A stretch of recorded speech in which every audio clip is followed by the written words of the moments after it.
आपने जिंदगी भर भक्ति की, कभी ब्रह्मा की, कभी विष्णु की, कभी शिव की, लेकिन क्या आपने कभी यह सवाल किया, क्या ये खुद मुक्त है? देवी भागवत के तीसरे स्कंध में साफ लिखा है, ब्रह्मा, विष्णु, महेश तीनों का जन्म होता है, मृत्यु होती है। ये अविनाशी नहीं है, इन्हें भी अपने प्रारब्ध कर्म भोगने पड़ते हैं। अब सोचिए, जब ये खुद जन्म मरण के चक्र में बंधे हैं तो आपको कैसे मुक्त करेंगे? आपने पुण्य कमाए, नाम जपा, मान लो आपने त्रिदेवों के लोक पा लिए, लेकिन जब पुण्य खत्म तो फिर वही नरक का द्वार। जैसे होटल में कमरा बुक तो किया, लेकिन किराया खत्म होते ही निकाल दिए जाओगे। मुक्ति तब मिलेगी जब आप उसकी शरण में जाओ जो पूर्ण, अविनाशी और सर्वोच्च है। और वो कौन है?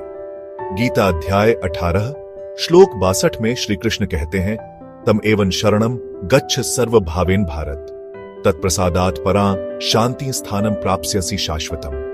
अर्थात, हे अर्जुन, तू उस परमेश्वर की शरण में जा जिसकी कृपा से तू परम शांति और सनातन परम धाम को प्राप्त करेगा।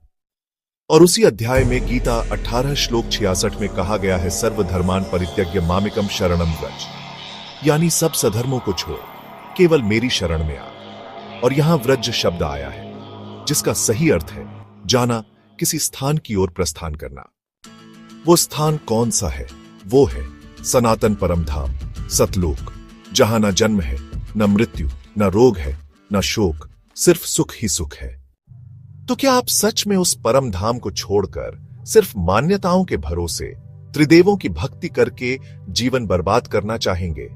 क्या आप भी उसी चक्र में फंसेंगे जहां पुण्य खत्म होते ही फिर नरक सामने हो?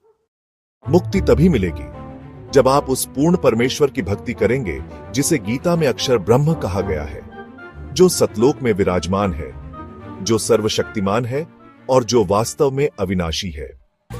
तो निर्णय आपका है, शास्त्र विरुद्ध साधना करके जीवन खोना या शास्त्र आधारित मार्ग अपनाकर सनातन परम धाम को पाना। सुनिए, समझिए और खुद निर्णय लीजिए, क्या आप वाकई उस परम सुख के लोक में नहीं जाना चाहेंगे जहां कभी दुख आता ही नहीं?